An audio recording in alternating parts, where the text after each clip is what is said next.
She's the mod. Just send a message to Chloe. So yeah, I'm sorry. we're gonna go live if we're want to let everybody in the room, and then I'll look for the Facebook and then start after that.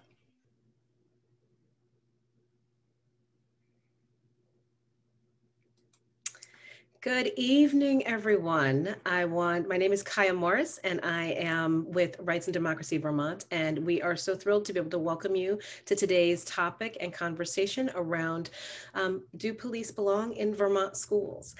Before we begin, I do want to take a moment to ask for a moment of silence in honor of those that we've lost in the last several months, the hundreds of thousands that have been claimed by the coronavirus here in the United States, and ever-growing numbers of lives lost abroad. Those lives lost and stolen through state-sanctioned violence, including police brutality, our for-profit prison system, environmental destruction, deadly immigration policies and practices, disparate health outcomes, poverty, hunger, and so much more. If you would be willing to join me for 30 seconds of silence in honor of those that we've lost.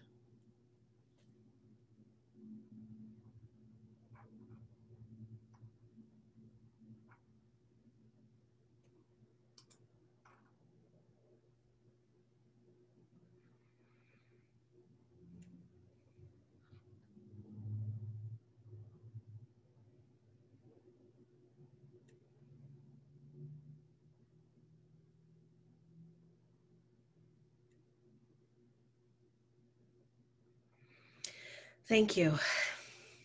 So today we're here to discuss this evening a topic that's very important to all of our hearts. And we're talking about alternatives to policing in Vermont schools. How can we organize around safer schools within our communities? It's important to know today that this is a community. So I want to welcome you to introduce yourself, put your name into the chat, give your preferred pronouns, where you're from, and maybe why you're here today. What's brought you of interest to be here and a part of this conversation? We will be sharing some resource documents throughout the event that you'll be able to access and utilize within your spheres of influence and communities. It's also very important that we begin with a land acknowledgement, and recognizing that we are located on the land which has long served as the site of meeting and exchange among Indigenous people for thousands of years and is the home of the Western Abenaki people. We honor, we recognize, and respect these people, especially the Abenaki, as the traditional stewards of the lands and waters on which we gather today. And so in that spirit, today we will begin by acknowledging that we are guests in this land. We need to respect and help protect the lands within our use. So welcome again to the second in a series of online discussions regarding police in Vermont schools that's being brought to you tonight by the Vermont ACLU, Vermont Legal Aid, Outright Vermont, Rights and Democracy, the Rutland chapter of the NAACP, and the Vermont Coalition for Ethnic and Social Equity in Schools, and more. Now, we've had so many debates and conversations regarding the need for a dramatic shift in the relationship between law enforcement and the communities that they serve. And these are conversations that are reaching all corners of our states. And in these discussions, communities are looking at the spaces and places where we utilize law enforcement as a substitute for other social services or initiatives that may be better suited to address those very needs of our communities. Included in these are school resource officers, which are either uniformed or ununiformed, duly licensed members of the law enforcement community that serve various functions within school systems and often have direct placement within schools in all settings, from pre-K all the way up to the 12th grade. So the calls that you've heard in the last several months around defunding the police are placing a really critical eye on the role that these officers play within our schools. And it's often presented that a constant police presence is needed as a measure of public safety in the management of students and youth who may come from experiences of trauma, poverty, and racialized institutional oppression. Now, recently in Vermont, some school systems have had what they consider to be strong successes using these models, while others are looking at alternative approaches towards supporting students at all grade levels and navigating childhood and the transition to young adulthood.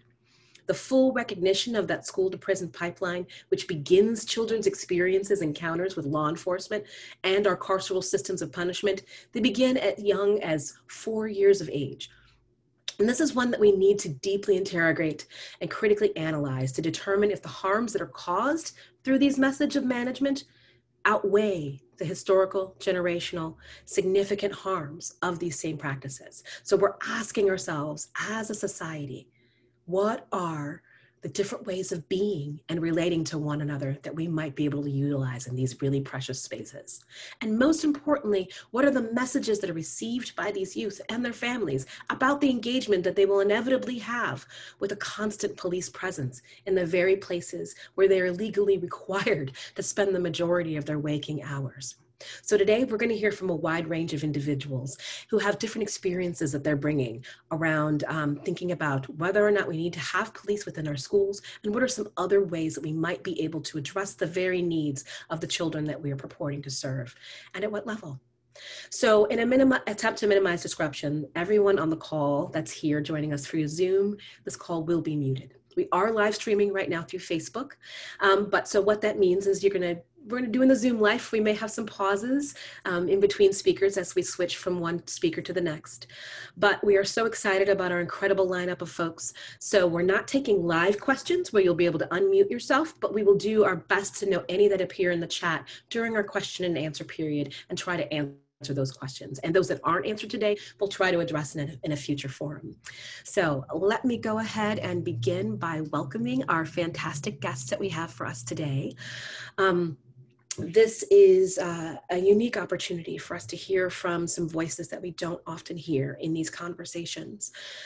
To start us off, I'd like to welcome a very special guest who's going to be sharing their story about their experience working within the school systems and their encounters with law enforcement and school resource officers. We'd like to welcome our guest, Angela. Angela, can you join us? Yes, hello. Can you hear me? Yes, we can. Thank you. All right. So I'm going to speak to my experience with law enforcement in the school. I am here as an anonymous panelist because I am currently in the middle of a lawsuit against my past school district. And the story does end with a happy ending where I am still teaching. I am at a wonderful school that I love, where I feel valued, where I get to participate in the education of students every day, teaching math, teaching reading, teaching science, teaching social studies. But as I learned the hard way last year, nothing is certain and anything can be at risk. So here to tell my story. It's a ride. Please buckle up. So to start, at the beginning of the year, we had a special educator in our school system who quit on the 4th day of school. And our school, I can't say never made an effort to replace her, but certainly did not put in the required work of making sure our school was well-staffed in special educators, in paraprofessionals, and she was never replaced all year long. So this caused extreme negative effects in my classroom, where I had a fairly heavy special needs population, just students on IEPs across the spectrum. Their confidentiality matters to me and is important to me, so I won't go into that too much other than to know that they were negatively affected. The students who were still, they were all mainstream, but the students who were in their classroom experienced trauma from those students and the trauma they brought into the room and the school never dealt with. So during the course of the year, I attempted to advocate for these students. I had one student in particular who had a lot of she had violent behaviors, egregious sexual behaviors, would have like avoidance behaviors that involved throwing, screaming, flipping desks. And I repeatedly brought this to the attention of my administrators. I wanted to go through the education support team process, which I will probably call EST in here, and anyone in a school district might know that some of the jargon is just alphabet soup. And I was told that because she already was on an IEP, I needed to go through the special educator, who did not exist in our school. So I found another special educator willing to take on her caseload, begin management, made sure some of my students were at least getting the basic requirements of their pullout services. That took months. I gave up many of my lunches and recesses to make sure not only were we trying to meet their individualized education plans, but that students who could not receive services, who were just sort of middle of the road struggling with math, middle of the road needed some reading comprehension help, they would never receive anything because we were trying to hold on to this support at the bottom. So I was told that I needed to go through the IEP process in order to update anything having to do with a behavior plan or extra para support for this child. I was on my own in the classroom. We regularly had to evacuate. Other students would tell me that they felt scared. And so going through the process, called mom and to get mom on board with understanding what her behavior is. Mom acknowledged it, and we were put things into her plan to move forward. Bringing this to my administrator, she informed us that she didn't think we had gone through the proper processes, not having her original case manager, and forced us to do it again. And we did, and nothing came of that. So I had a child who was waving multiple red flags, creating tension, unlearnable behavior in the classroom. And then on top of that, I just had some regular late elementary school students who were beginning to question authority. And they saw me losing my authority to this child. There were 3 of them, and it was very easy for them to feed off each other as friends and say, why do we need to listen to this teacher when she has clearly shown that there are other students who will have no repercussions when they do not listen to this teacher? And that became my daily struggle. I became afraid to teach math, knowing a desk would flip over or a child would get bored and just get up to wander the room. And I love math. I was the second champion in my home state in high school, having beaten entire schools with my individual math score. It is one of the things that I want to bring to education, is someone well-versed in what they know and still love it and will show that love and joy and sense of skill to others to raise up their community. But in this process, I was not enjoying my job. I was still filling out student, behavior forms multiple times a day. I would send them to the support office, and the processing, they would process with me, but for the student who was waving red flags, it was more than our psychiatric program was prepared to handle. It's just a basic support system to students having regular school's anxieties. The other students who were sent there, just because behavior in the classroom would be managed, would come back, but with 3 of them sort of triangulating, by the end of the day, I usually had one who was not prepared to go to his essential arts.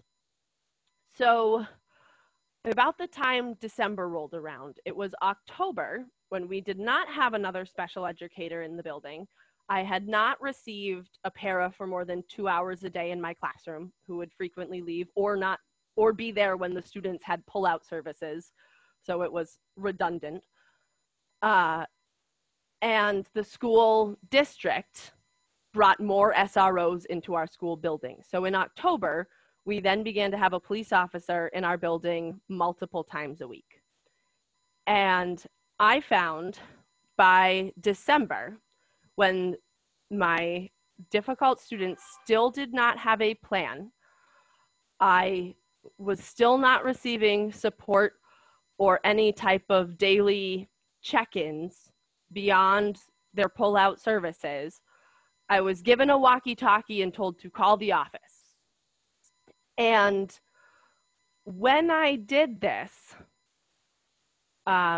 whether the student was refusing to be removed, whether another student in the classroom was refusing to be removed and creating an environment where it was it was unlearnable for other students. And at times they would, what they were learning was, does my school day matter? The school resource officer I saw was beginning a pattern of coming to the room and only staying in the room if I had called because of my 4 children, who I would say were the most, and any of them could have a difficult day. They were late elementary school students. Of the 4 students who were really struggling, I had 1 black boy. And unless I had called, because he was the one who had left his chair and was now refusing to leave the room and was, you know, in others' faces, actively asking them to stop doing math class, he would not stay in the room. He would be like, oh, not my problem, and leave. But if it was that child, he would stay, and sometimes he would just like act as another supervisor to this. If students did go to the student resource center, this student received more supervision than from the police officer than any other student. He is the only student that the police officer ever walked back to the classroom. I found even when they were having good days and we walked through the hallway, that the police officer would regularly speak to this student, try and engage with this student. And my students know that when we are going through the hallways, we are respecting the academia of the building, and we are not interrupting others. We are silent. We are trying to admire any art or work on the walls. We are still trying to educate ourselves. But so not only did this student feel uncomfortable and out of place because this adult was speaking to him and he didn't know whether or not he could speak back, all the other students saw, well, the rules change when a police officer is involved. And that made me feel uncomfortable. So after witnessing these things for several months and seeing it as clear as day as, for example, one time when we had writing and I had to send 2 students, this Black child and a student who less frequently goes to the student resource office, but would go for writing because that was where he was going to have a refusal, and just cry a lot. I went down to the student resource center when I had walked the other students to special to process what had happened in the writing block with these 2 students. At the end of the day, I had time. It was going to be a good conversation and social emotional growth. And the police officer was in the room. I brought the white student over to the table. The police officer continued to supervise my Black student, did not take part in my processing of the same refusal behavior that had happened in the classroom. And I took one of the other teachers in that room, like one of the para-educators, took the student to special. And then when I did bring the next student over to have the same sort of processing of refusal behaviors, and our work needs to be done and we will become more knowledgeable, better people, the police officer came and sat at the table and engaged in that conversation. So I was very unimpressed. I wasn't sure how to handle this. And then in February, our school had a in-service day, and the second half of the day required for all staff members was racial bias training, or just simply bias training. I think it was called racial bias training. We talked a lot about racial bias training, but we went into all types of bias. The only people to not attend from our building, and it was required for other schools as well to come, who came and visited and attended in our district, was like the principal, the vice principal, and the school resource officer, otherwise known as our policemen. So they did not receive this training, but having gone through the training, I recognized that I needed to say something. And having had a district that put on a racial bias training and had their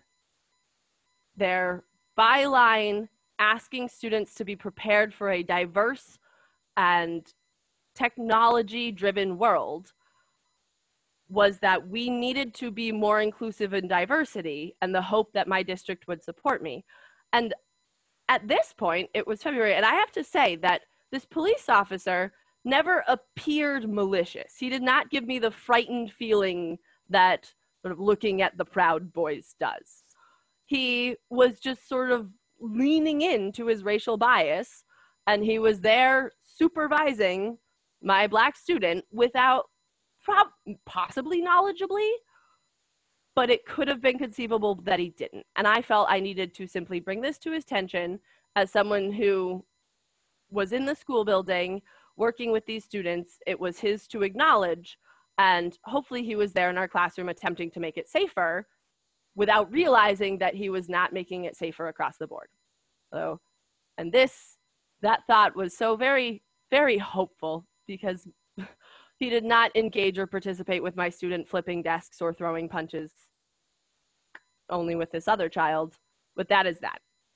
So as a colleague, I attempted to have a small colleague chat with this police officer on how his behavior was looking in our classroom, affecting our classroom. Oh, because I only had 4 students of color, 3 who were Black, and one of my other Black students was having anxiety from watching the police officer engage with this Black student.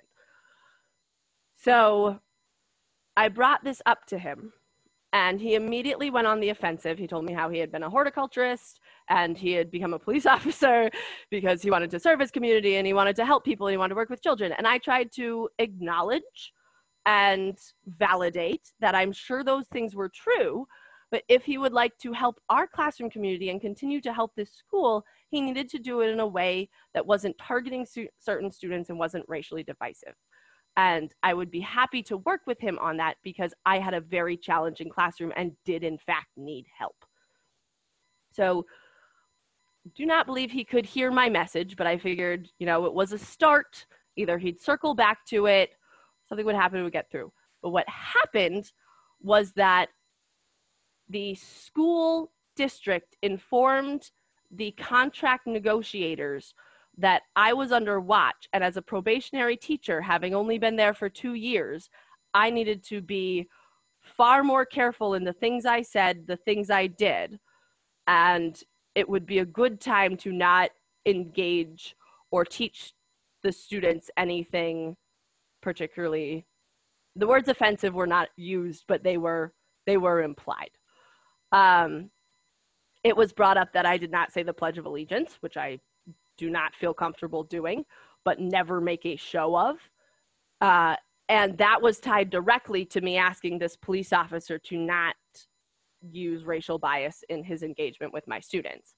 So they were tying these things together as a form of excessive Blackness and being out of line with what the district wanted. Those words were used because less than 2 weeks after I had spoken to the police officer, I was called into the principal's office, was told that as a probationary teacher, they found my conduct unacceptable and I would not have a job extended to me next year. So I was furious. I was so sad because, and this is the part that is hardest, answering the question is, what do I want? I want the school resource officers out of the schools because I have actively seen how they are harming students and making our classrooms unequal, unequitable, and beginning that school to prison pipeline at a young age. Wow. Yeah. That's such a powerful story. And I appreciate your willingness to share so much of yourself with us in this way. It takes great courage to speak up. It takes great courage to point these things out. And there's a danger for you as well as for the youth when you're really trying to mitigate these sorts of situations. What you're saying is something that happens in schools all over the state. So we appreciate you speaking up, and we appreciate you standing on your principles to support and protect those youth. Thank you so much for your willingness to share your story and to open us up with these really thought-provoking scenarios that have to beg the question of what are we doing and why aren't we doing things differently? Thank you so very much. You're welcome. I just saw a question in the chat. Could I answer that quickly before we move on? It will take. Sure. All right. Please go ahead. So the excessive Blackness was a me quote. I can't say that would hold up in court, but they definitely tied me kneeling for the pledge, and they did use the word culture and being out of line.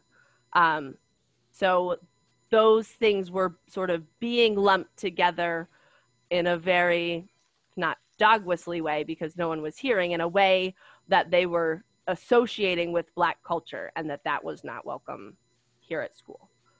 So. Wow. Wow. Thank you. Oh my gosh. I appreciate you explaining that and sharing that for folks to know. So thank you so, so much. So next, I would love to welcome Evelyn Monage. We have her here. If you'd be willing to join us on the call, Evelyn. Hello, everybody. Hello. My name's Evelyn Monhay. It's so wonderful to see sort of everybody. And the neighbor is mowing their lawn, so I hope that doesn't interfere with me speaking. But I wanted to talk a little bit about these prompt questions that we were given, and some of the things that have been coming up for me just as a human being in the world right now. And the first question was, what is at stake for you around getting police out of school? And for me, the things that are at stake are really, for me personally, as someone who does have an SRO in their school district and has made action for getting that person out of the school and out of their current role. A lot of it is tied to like my hopes and dreams, and this dream that I have of a place of equity for everybody, and a true anti-racist community in Winooski. And then the second thing that's really at stake is who I truly am and the vision of who I am to like my 5-year-old self. I want to make myself proud, and I think that doing this work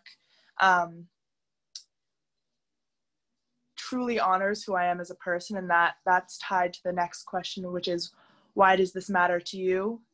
And it matters to me because I truly believe that I care about other people and other human beings in a really deep, deep way. And so even if the police meant safety, the police were a sign of safety to me, I would at least take the opportunity to try and understand why it might not mean that for other folks, and look into why or how we might need to change their role in a community. And I don't want anybody else to die because of the color of their skin, be put into jail because of the color of their skin. There was a comment by the senator of South Carolina the other day, the good old days of segregation, when speaking with Justice Barrett. And that is a sign of the current structure of racism in America. And no matter what Vice President Pence says, if you did watch the vice presidential debate, racism is alive and well in America and in the United States and in Vermont and in our communities. And the police are historically a racist structure and system. And so my goal and why this matters to me is because I want to reflect other people's needs in the work that I do in my community. And this is the work. These conversations that we're having is the work. Communicating with each other, speaking with people in power, talking to the people with influence on what this means is the work. And the next question, how have you been organizing to get police out of schools, and what's your advice for other organizations? There's a lot. I have been working with Winooski Students for Anti-Racism, which is a group of Winooski alum and current students, and we're in the process of becoming an actual organization. We've worked with the Winooski School Board, the Winooski Leadership Team, the City of Winooski, the Winooski community, on passing these 8 demands they've presented for true anti-racist, for having a true anti-racist community in Winooski and in the school district. We spent the entire summer really pushing for it, meeting with the board, getting things passed. And then we hit a roadblock, and now we're back at the beginning of redesigning how we approach these demands. currently we're working on restorative justice practices and mending the harm that has been caused in the last couple months by both WSA, Winooski Students for Anti-Racism, and the other stakeholders of this work in the community. And so that's a little bit of background about what I've been doing as a person, in addition to just educating myself and learning and growing as much as I can as youth in my community. My advice, which is this is like what I've been through, is that you have to work really diligently to observe all the structures that are in place to hinder your work, and then explore them with the folks you're working with. And I say this because, as I said, WSA spent months communicating with all of these people, and then didn't communicate with all the right people, or didn't respect everybody else's needs. And that was done on many different sides of this work. And some of the structures that we ran into are like white supremacy culture, actual racism, and the power dynamics between youth and adults. And as yucky as it feels to have to acknowledge that that's what we experience, that's the truth of our society. And that's the truth of what we're up against in this work with moving police out of schools. Is there are so many systems in place to keep those in power in power. And so one of our demands, demand 3, is to have the SRO be removed from the school district. And we passed it, and now it's not passed.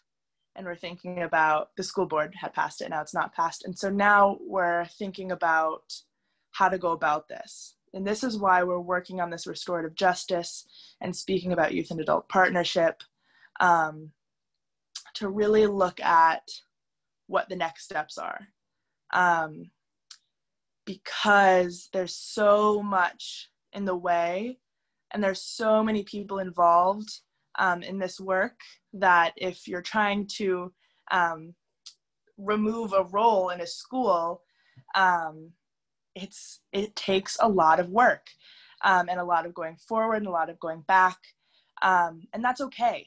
And that's something that I've really had to discover for myself, is that making mistakes is all right, and the going back and forth is all right, and we don't have a solution yet, but our next steps for the SRO, our goal is to have the SRO not be on the campus at all. Currently, he is present and armed with a soft uniform, which entails khakis and a polo shirt. And we're working on speaking with everybody about having him no longer be in the budget, and communicating with the community on what safety means for them, what safety means for us. Are armed for what? Yes, that is the question. That's actually, I hope I can answer this really quickly. The SRO is armed in the case that he is called out of the school district in order to take care of a disturbance outside of the school. So he's not meant to use his weapon in school. He's meant to use it in the case that he gets called out on something else in Winooski. So that's sort of a sore spot for me as somebody who resides in Winooski and is a student. But that's sort of where I'm at, is it's a lot of work. There are police in schools are harming people. Police in schools are supporting the school to prison pipeline. Police in schools are harming students with special needs. And there's so much work to be done. And I think WSA is just one example of how to go about it. But to sum that all up is just really continue to do your work and to push yourself forward and to continue to have these conversations. because we're doing this for the youth and the kiddos who come through this next, because the trauma that people are experiencing doesn't need to continue. And so finding other roles for police to have in your community is important, because those youth don't need to be experiencing this any longer. So that's where I'm at. That's sort of where my community is at.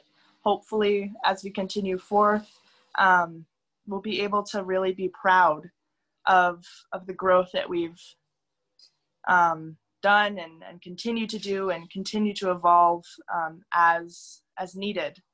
So thank you. Thank you so much, Evelyn. And I think I just want to take a quick second.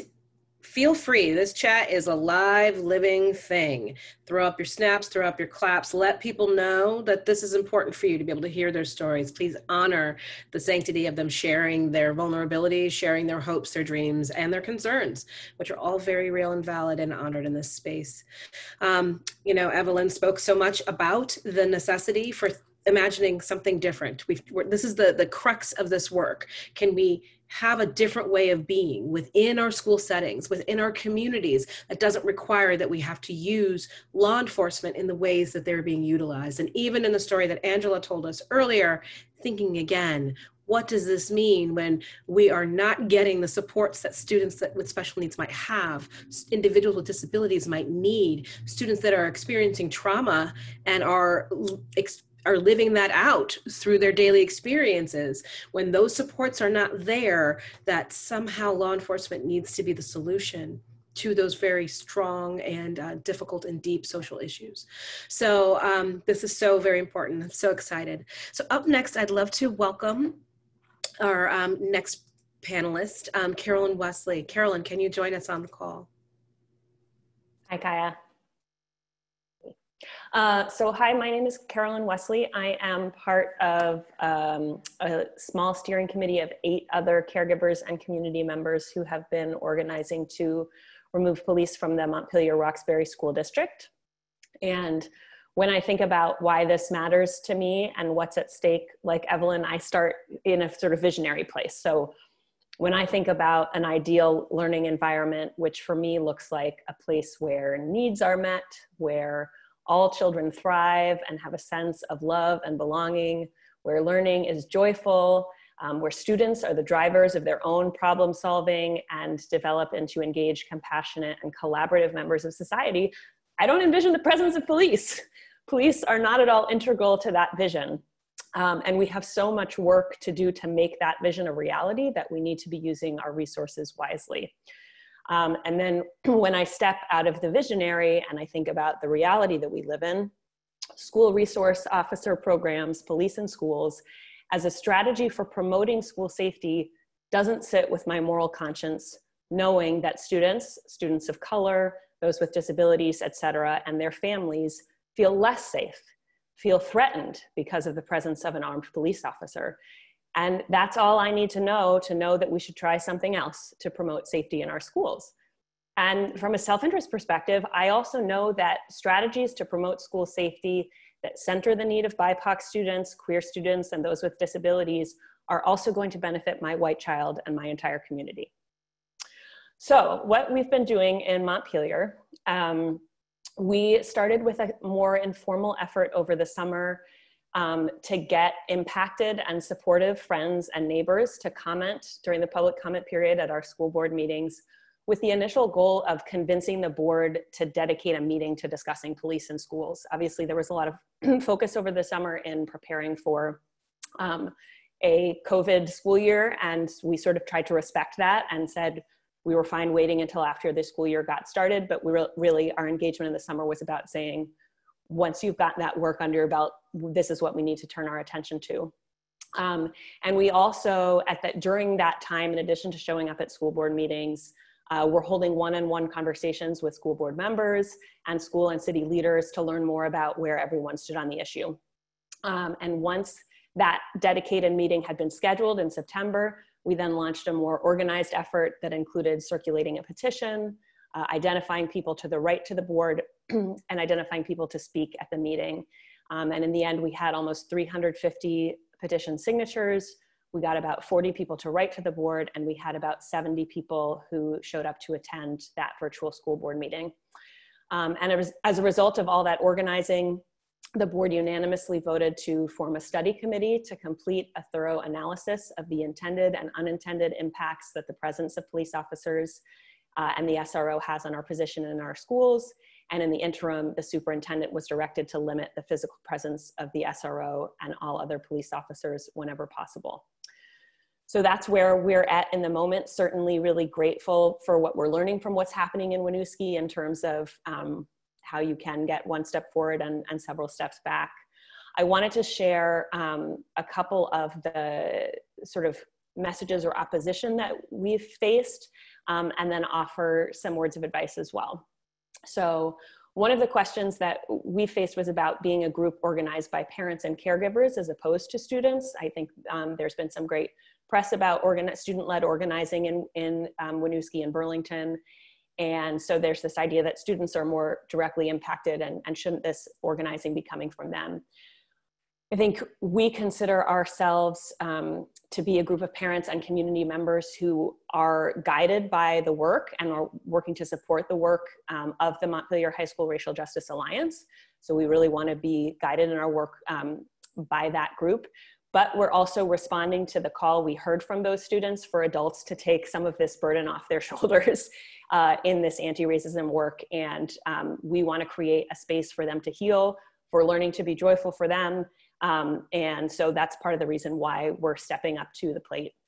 And we also know that parents are directly impacted, and that our organizing committee and broader group of supporters includes parents of color who are very impacted by fear for their children's safety, well-being, and their lives. One of the other things that came up against in terms of opposition, particularly from city and district officials, was the idea that our call to remove and replace police in schools was somehow stemming from a national conversation about police brutality and systemic racism, and wasn't really about Montpelier, Vermont, or our community.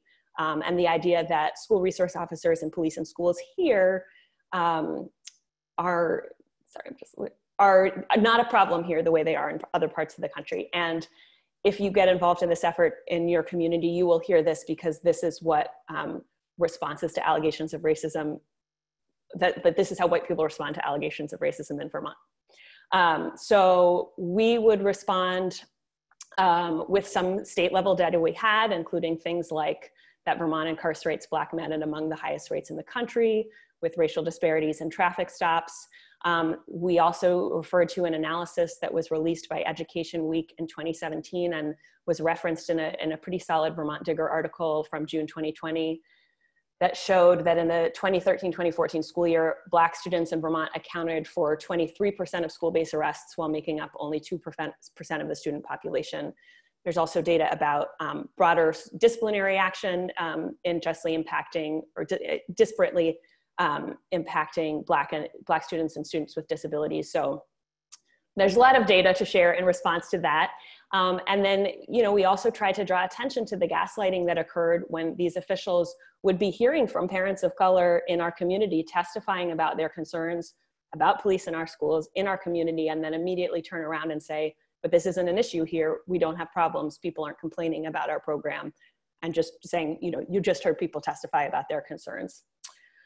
So those are some of the challenges that we faced.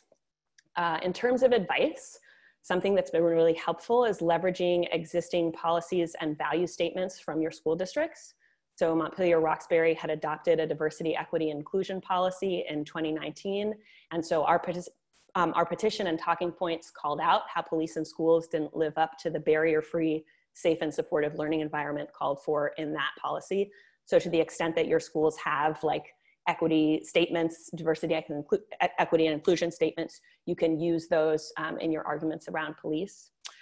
I would say it's okay to start small. If you can get 5 to 10 people to attend a school board meeting and speak on the issue, that's probably more public members than have shown up at a school board meeting in a long time, and you will get their attention.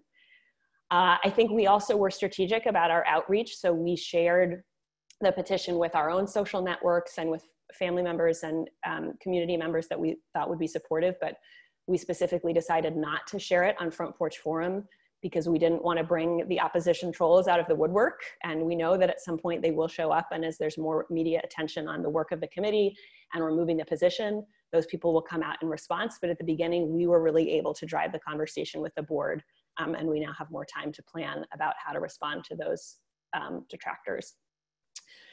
We think a lot of our success came from blending some of those one-on-one, more collaborative person-to-person engagement with school board members along with the public advocacy at meetings. To Evelyn's point about like the systems and structures you're working within, public meetings are not structured for dialogue and inquiry. We have sort of 15 minutes up front to make a two-minute statement, and school board members can ask us questions, we can ask them questions, and elected officials can easily get defensive when they feel like demands are being made of them that they're not sure how to meet. And so all those conversations over the summer helped us understand what their values were, what messages were effective to them, and they understood that we wanted to help make them be successful. And then showing up in force at the meetings showed our allies that they had public support to take action and held the fence sitters accountable. And lastly, I would just say Google Suite is your friend. So we had a shared drive for all our meeting notes and planning documents. We created our petition using Google Forms. We used Google Docs to create talking points that we then shared with people who are going to be writing or reaching out to their school board members. So small and practical, but had a big role in our success. Wow, that's fantastic. Thank you so much, Carolyn. That's incredible work. And that's the level of coordination and collaboration that I think that anyone can achieve if they want to try to get on this work. So thank you so much for doing that work on behalf of our students. And we look forward to seeing the future products of that incredible effort. Thank you so, so much. That's some inspiration for y'all right there. So next, I'd love to welcome Adin Haji, who is going to talk with us a little bit. Adin, I would love to ask, if you're thinking about this, why does this issue matter to you? Why does this matter to you on a personal level, as a community member, as a person who resides in Vermont? Thank you, Kai. I'm here today. First of all, I wanted to just tell folks that I'm on the Burlington School Board, representing Ward 8, but today I'm here not on behalf of the board, but for myself, and I wanted to hear what folks have to say around this important issue. And part of the reason why it matters to me is because folks have, different perspectives on this issue, and I think overall it's important for us to consider the safety of all students. So if some students don't feel safe, then all students are not safe. That's how I look at it when it comes to a school district. So I'm here today just to listen, hear about the experiences and perspectives and stories of community members. As far as the school board for Burlington goes, we had our discussion about SROs a couple months ago, and we ended up passing a resolution to keep them for the following year, and as well as have them in plain clothes and still be armed, but carry a holster, like something that's not visible, but they'll still be armed, and they're not allowed to be on the campus anymore. And so those were the terms that was in the resolution. And now the conversation is that we're creating a task force of community members, city councilors, commissioners, and students to figure out an alternative plan for the memorandum of understanding between the Burlington School District and the Burlington Police Department.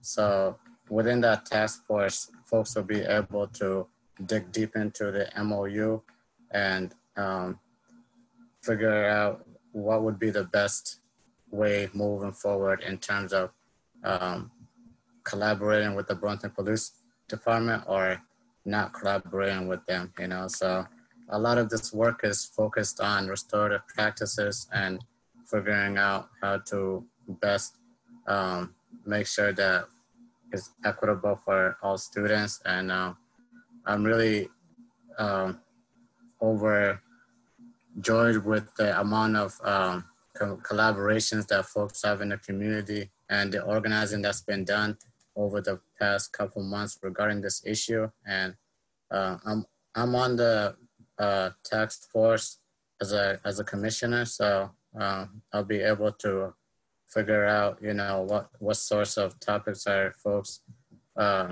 focusing on, and figure out if it's, I know it's going to be a great conversation and work towards something that will help to, bring out the safety in all students. So I think it's just important for us to continue to collaborate with each other, school boards, community members, and students. So everyone feels belongs in our district. So as I mentioned, I'm here to just listen and hear the stories and figure out how I can be of help moving forward in this important topic. So thank you. Thank you so much. How incredible for us to be able to have someone that serves on a school board that's wrestling with these very questions, and we understand the complexities of how this looks and feels when you're trying to make this kind of major change. So thank you so much for sharing and for being a part of this conversation. Please be sure to throw up those praises in the chat and let folks know how you feel. For certain, I want to make sure that you're also aware there are some fantastic resources that are being placed in the chat. If you have not seen them yet, Vermont Legal Aid's put some through. We have some people are doing incredible research happening in the background as the questions are being asked. And so we'll try to compile those as well and make sure you get these post the event, but keep an eye out for them as we're going through the evening.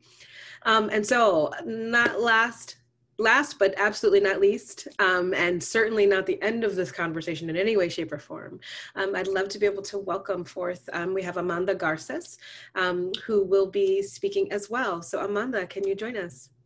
Hi, thank you. I'm going to be brief so that we have time for Q&A. Thank you, everybody, for doing such an amazing job. I'm going to do a little presentation just quickly. And what I'm just going to do is to kind of put together how do you actually get the schools out. Carolyn, everybody did a great job at summarizing what each of the district is. So this is just step by step, and then we're gonna have other conversations about how do you do in your school district. Our goal is for every school resource officer in Vermont to be removed from our schools so that our kids can have fun and do wonderful things.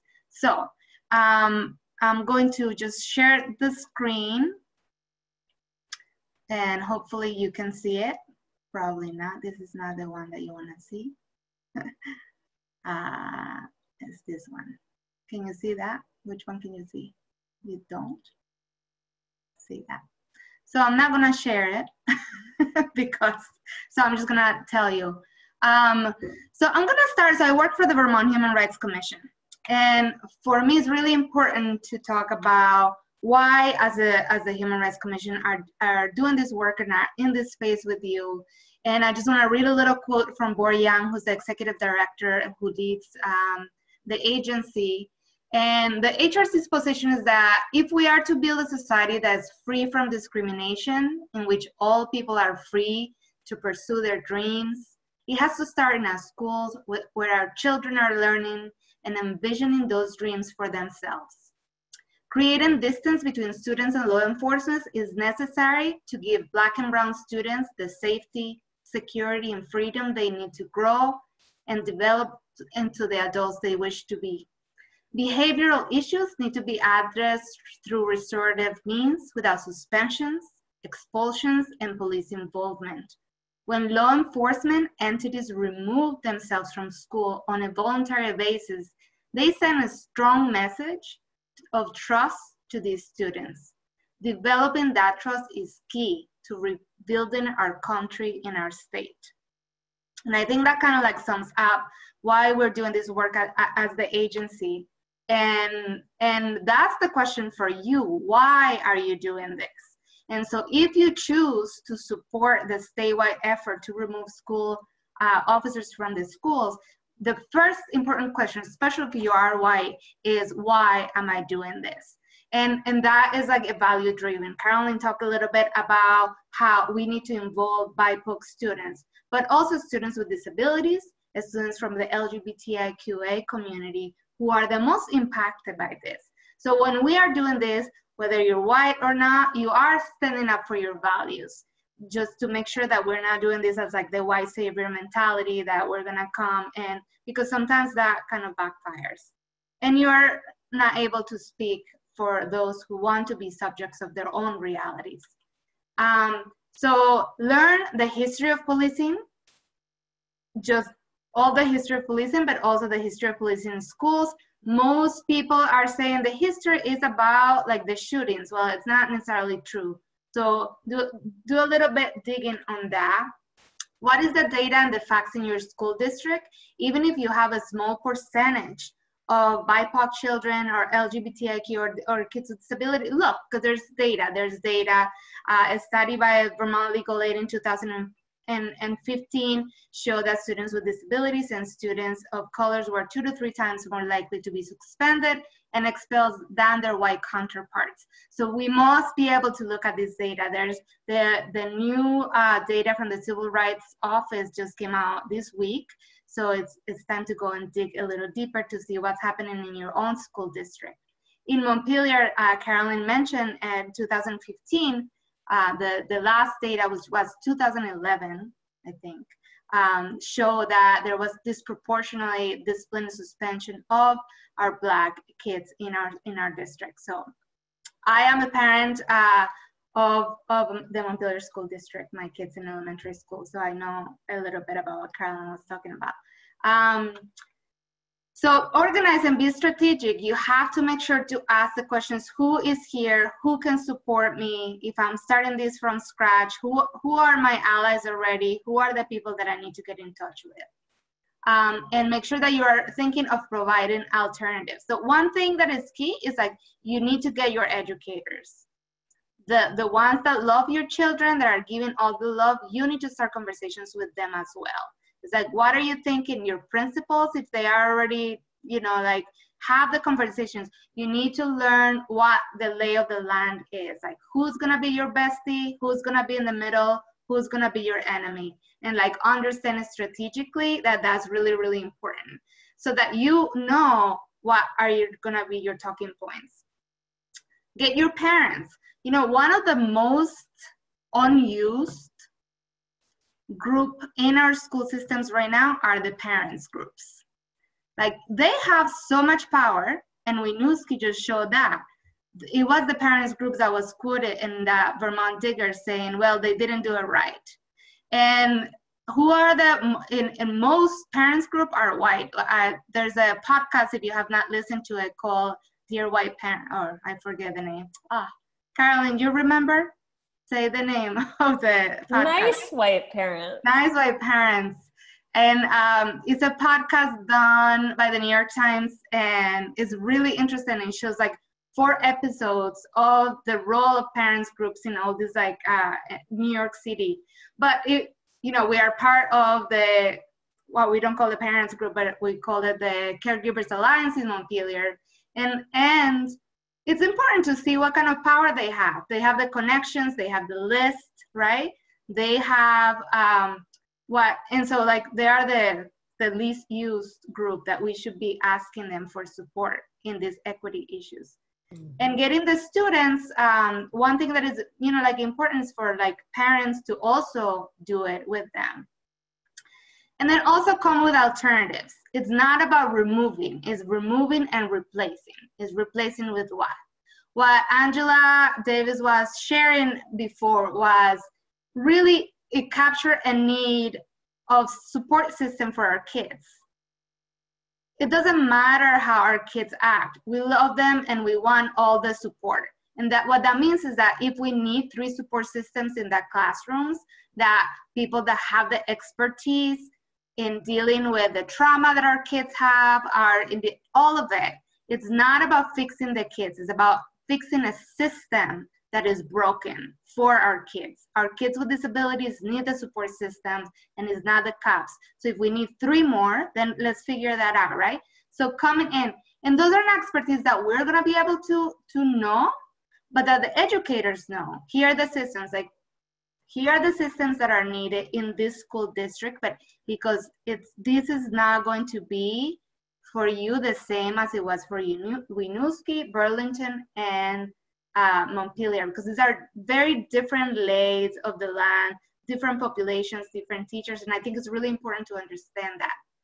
And so restorative practices, you don't want to just throw it out there, because if they do it wrong, it could backfire too. Restorative practice cannot be, it needs to be, people need to be trained, so you need to figure out how much money it's gonna cost this program and figure out.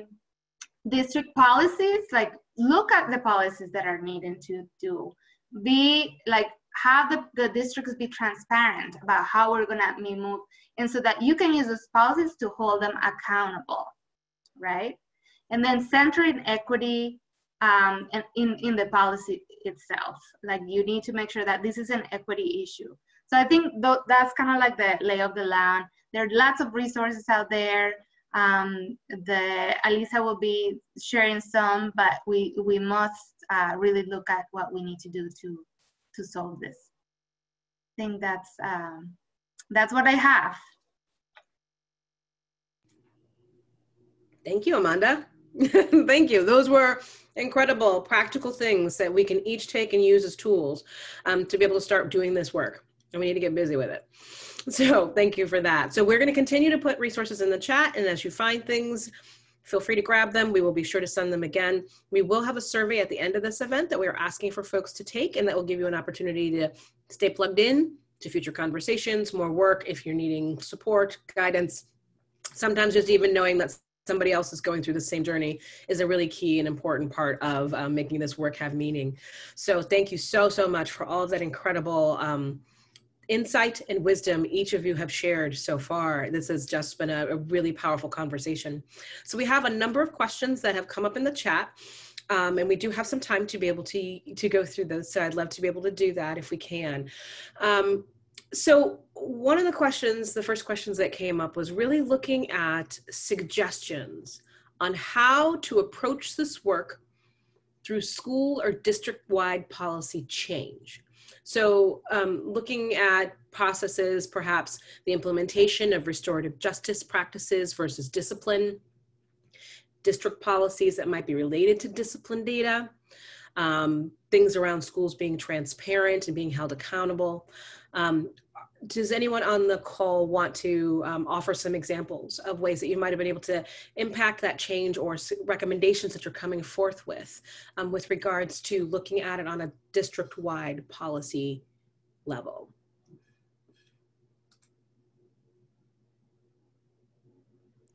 I can speak just a little bit to some of the things that have come up around that, particularly one of the first doors that was shut in our face when we started talking to the Montpelier School Board was that we were sharing disciplinary disparities in disciplinary data in our conversations about policing, and the superintendent really said, oh, well, the SRO doesn't have anything to do with our disciplinary work.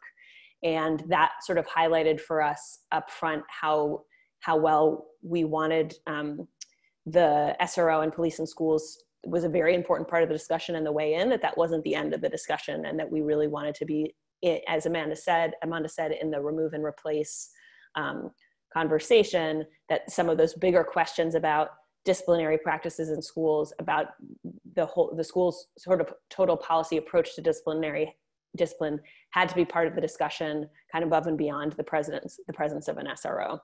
So I guess just going into your organizing, knowing that removing police in schools is a starting point, but it's a starting point into a much broader conversation about the type of equitable, just disciplinary practices we want to see in schools. So as a policy strategy, you were really trying to get a reframing, or were you trying to dig deeper with the data? How are you trying to utilize that conversation to help make a kind of system-wide change on a policy level? I think making sure that in our advocacy to the school board, they understood that we weren't just trying to start a conversation around this one officer's position, but a broader conversation about just practices in the school. Thank you for that. Would anyone else like to comment? Okay. I think it's also important to highlight that, you know, not all districts have an SRO right now. And the work, it doesn't mean that you can't do the work. The work can start by making sure that you look at your district policies right now, disciplinary actions and all of that, to ensure that, and to push so that there is a policy that there will be no SRO in the future, right? Like there are some districts that had one and then were removed and they don't have anymore, but that is part of the work. Is like the community involvement now is really key, because you can push these conversations so that they are at the front. All these policies are made because we're not really involved in our districts, right? People are not used to having public comments in school board meetings because nobody really looks at the school board meetings. And then later on, you're like, why is there a police officer in there, right? So like making sure that you are looking at your district, not just the police, but the discipline, all of it, and then working to make sure that there is no SRO in the future. Thank you. Thank you very much. So I know there was a specific question a few questions for Evelyn. We were able to find a link to a broader story, I think from 7 Days, that talked about what was happening within the schools. But there were questions when you talked about that there was someone placed and then there was someone removed. And I think folks were asking for a little bit more about what happened. For sure. Yeah, so I think in early July, WSAW, which is Winooski for Anti-Racism, brought 8 demands to the board. And I think for about a month, we talked back and forth, attended board meetings, discussed what it would look like, which were viable, which weren't, spoke with the leadership team, made edits, and sort of worked on ways for them to be passable in terms of like legality, and timeline wise, what was reasonable, or what was perceived as reasonable. And so we got them to a place where we felt ready to pass them, and the board passed all but number 2, which has to do with a legality issue and talking, we're in the works of talking about that. And then number 3 was also, we went back on that one because, and this ties to the last question, I guess, we did not include all of the stakeholders in the conversation when they should have been. And so a couple community members, parents, came forward and were really upset by the fact that we had, that they had felt as though they were not a part of the conversation with having the police be removed from the schools, because we started school in a hybrid learning, and the police officer wasn't there. And I can respect and honor the fact that some people didn't feel safe with not having the police officer there. And then also just, I think the feeling that we're all having of just how problematic it is. And so because of that public response, we went back on that demand as well. So the first demand that we went back on was due to the fact that there was a legality issue. It has to do with confidentiality. So those are the 2 that have not been passed currently. But the rest, we are working on creating research groups and working with all stakeholders to be able to make this happen. And so that sort of leads me to the point of like, when you're doing this work, really make sure that everybody's on the same page, because it can get really complicated if some people aren't all aware of what you're doing, why you're doing it, and it can feel really uncomfortable to make major change when you don't know why, or when you don't know what's happening. So I'm honoring that perspective, and also have a different one, but that's part of the reason why it went like that. Thank you for that. Thank you for that. And I appreciate, again, that this is a constant process. It's a constant learning process for everybody, because we're trying to create a world that doesn't exist. So while we do have roadmaps, there are no guarantees for how it will happen and how it will flow in implementation. So thank you for that work. So there are some questions around. It was discussed around thinking about what an MOU looks, or a memorandum of understanding. So this, what that means with regards to transforming the roles of police within schools. So for any of you who may have had experience with seeing or feeling how that MOU might intersect with the work that you're trying to do, either creating opportunities or creating challenges, I'd love to give you the floor to speak a little bit about that.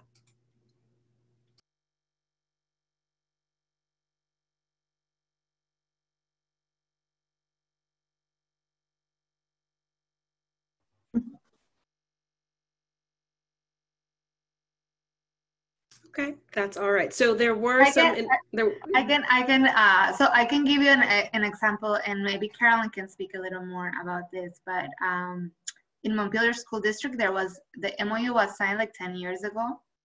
And it's very broad. So when we brought it up, they're like, oh yeah, we need to revisit that. And the MOU is generally just how it's supposed to say, this is how the police interacts with the school district. And in the case of Montpelier, it was just very broad. The new superintendent didn't, because she's only been in the position, I believe, 3 years. So she inherited that MOU, but so it was just, she came on board and already there was a police, and that's what it was. So when we asked, where's the MOU? They're like, oh, I don't know, we have to dig it and find it. And so our goal is to remove SROs from the schools, but there are samples of districts, not in Vermont, but that have MOU that outline when to call the police department and what are the ways, and so that's what an MOU will do, especially for those that already have, like school districts that already have budgets that are already and already have contracts, for example. Then you might want to say, we need to revisit, the way that they interact with each other. For now, in the case of, I think Evelyn, you can speak for that. It's like, okay, for this year, this is what's going to happen, and this is what it will say. So the MOU is helpful. The advancement project has a very good one that outlines, like, every time. It has a little map. It's a lot of pages, but it has a little map that would say, am I gonna call the police in this instance? No. And then, or are you being threatened? No. Okay, so then you need to figure out how to deal with it. You don't need to call the police. Is any student feeling threatened? No. Then you need to figure out what to do. You don't need to call the police until there's, like, threat, somebody has a gun or something. Then you should call the police. So that's the MOU. I'm not advocating that. I'm just saying.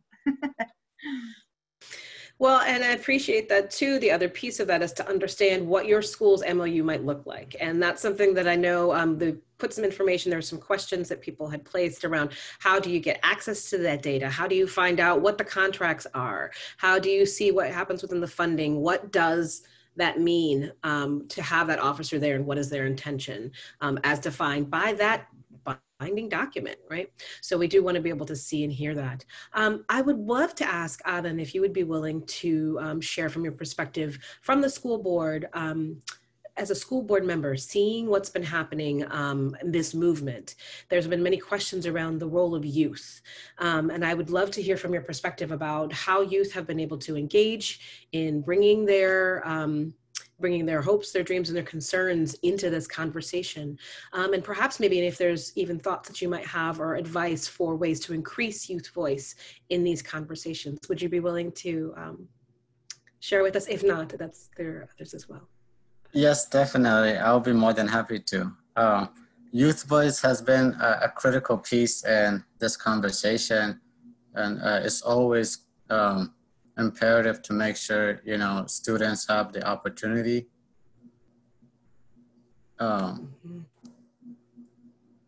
It's always imperative to make sure that students have the opportunity to voice their concerns about what they're going through, because at the end of the day, they're the ones that are going through what we're talking about from the outside, They're the ones walking the halls and in the classrooms and are being affected by their interaction with the SROs. So over the time with the school board, we've been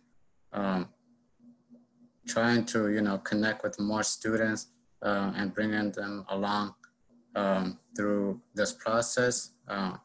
And as I was talking about earlier with the task force, we have a couple of students on the task force now. So the task force wouldn't have been complete without their voice and their representation. So, and thank you, Amanda, for your description of the MOU is spot on, and it's definitely something that I would encourage everyone to look into regarding their school districts and figuring out how to provide that information to community members, where they can get that information from, and the possibility of revisiting that contract and seeing what's working and what's not working.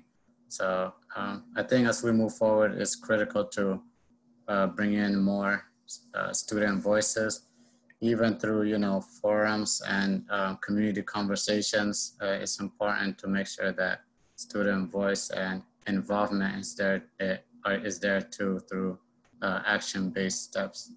So, and I saw a question about whether or not folks can be involved if they're not on a task force. And I would definitely say to keep advocating for what you believe in, and you could always come to school board meetings, and I will connect with a respective representative from the school district and figure out how else folks can get more involved if they're not on the task force. So I think Grace Ahmed asked that question, so I'll connect with you, and I'll put my email in the chat if folks want to connect with me more on that. And again, today I'm just here to listen, hear the stories and experiences of community members, and I'm not speaking on behalf of the board. So. Thank you so much. It's very, very helpful, and we appreciate that. And so yes, as many places and spaces as we can get youth voice is truly key.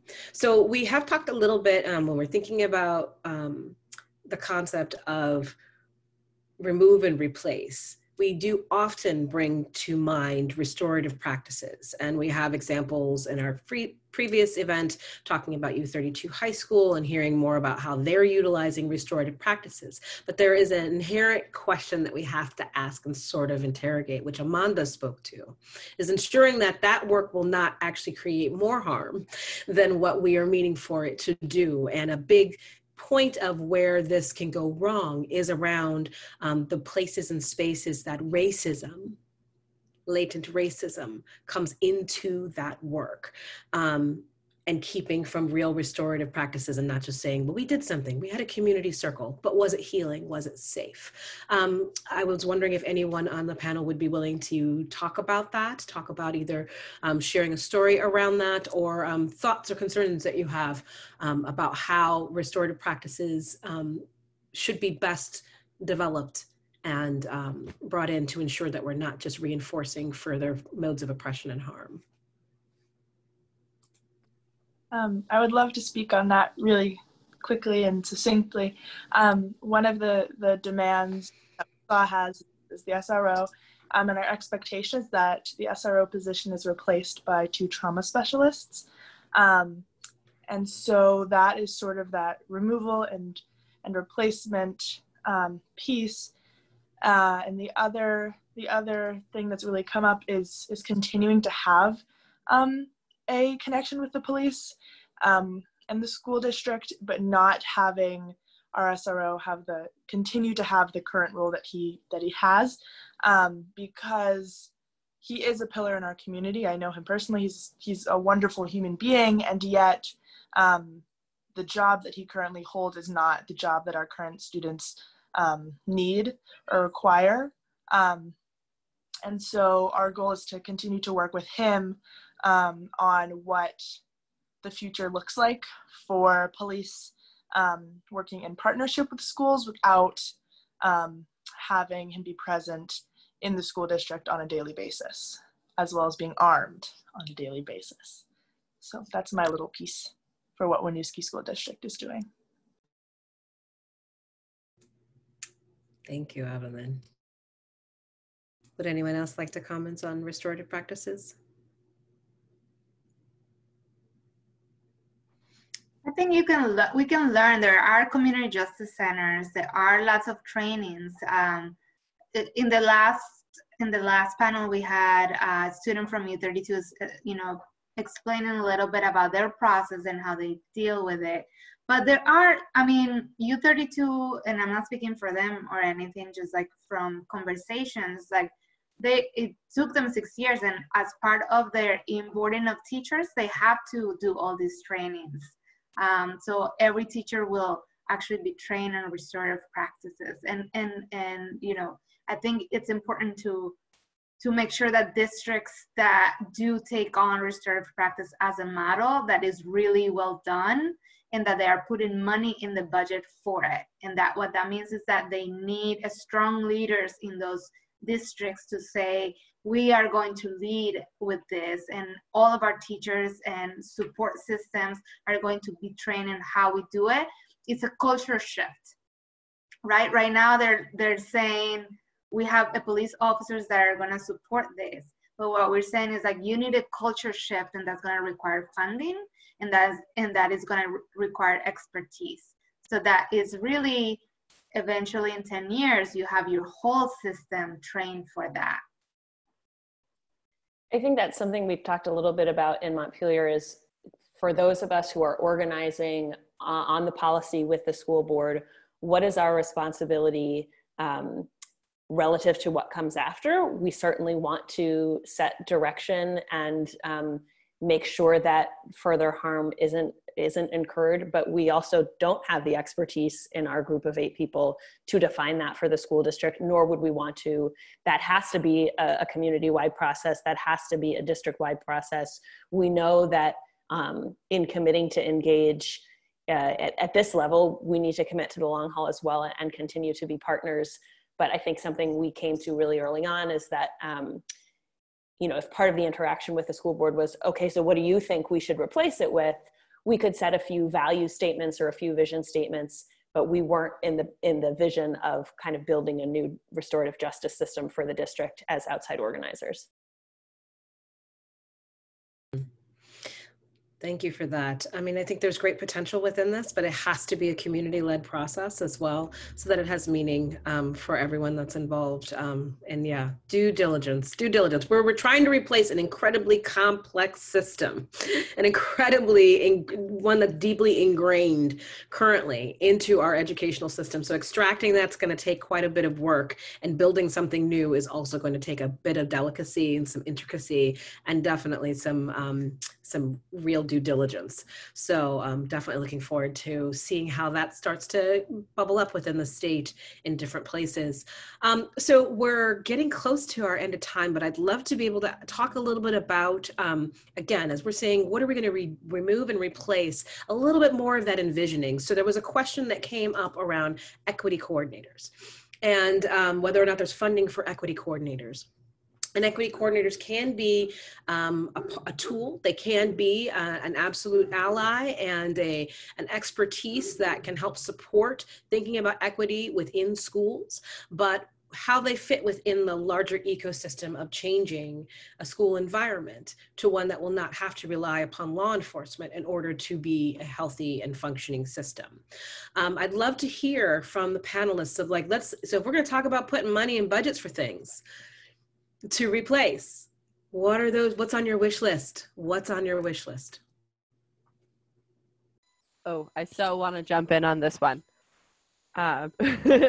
Okay, so I know from another activist in my old district that our district spent $311,000 a year on SROs. Like $311,000 is a huge sum. And the fact that we didn't have a special ed teacher will forever stick as a bee in my bonnet. That, yes, like there couldn't have been more than 5 at any given time. So that's $60,000 per person to a portion of our community budget that's already funded. And it means that we did not have any trauma specialists in the school. We did not have enough paraeducators in the school. Our homeschool liaison worked for a couple hours in the morning just calling to see where absent students were. There was no working with families on, are your child's needs being met in school? Are your child's needs being met at home? How can we do that? Have we talked about bedtime? Have we talked about eating more fruit and vegetable and carbohydrates than sugars? Yes, like those things need to happen, especially in communities where there's already sort of a lack of education for the available to families. Really having someone who they can go to and count on to build up any supplies on child raising would be very helpful. Thank you. Evelyn, I think I saw you motioning. I was just, wow, that is like a lot of money to be spent on figures that are harmful to the community that are meant to be growing young people. So that was just crazy to me to like try and comprehend.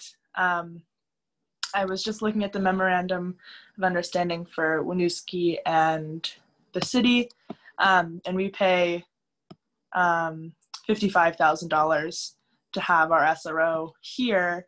And then I think I've done a little bit of research on having a trauma specialist and a trauma specialist salary, and I think it's similar.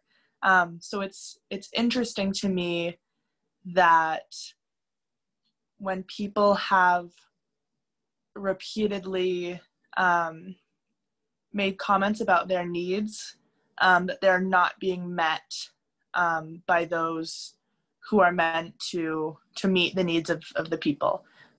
So that's sort of what's going on in my head. But that's a lot of money to be spent on 5 police officers in a school district. So thanks for that. Yes, thank you. And I want to just say a few more things really quickly. Again, we have a survey that we're going to be sending out in the chat probably one more time. It's right there for you. If you're before you leave, if you'd please take an opportunity to complete the survey so that we can learn more and stay in community with each other on this.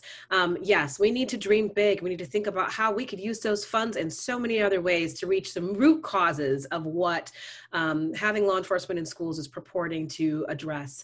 And so I'm so excited to have been able to have had this conversation with each of our panelists today and with all of you here online. This is being recorded. So thank you to everybody over on the Facebook side. We will have this also showing on YouTube. Be sure to visit the Vermont Coalition for Ethnic and Social Equity in Schools pages, and you can learn more about all of this fantastic work. Thank you so much to each of the sponsoring organizations, to every single one who got up and shared their stories, to each of you for your inquisition and your questions, and for your passion and for your love for our youth and for our state. I want to thank you all, and I wish you the safest and most wonderful of evenings. Have a great night. Thank you.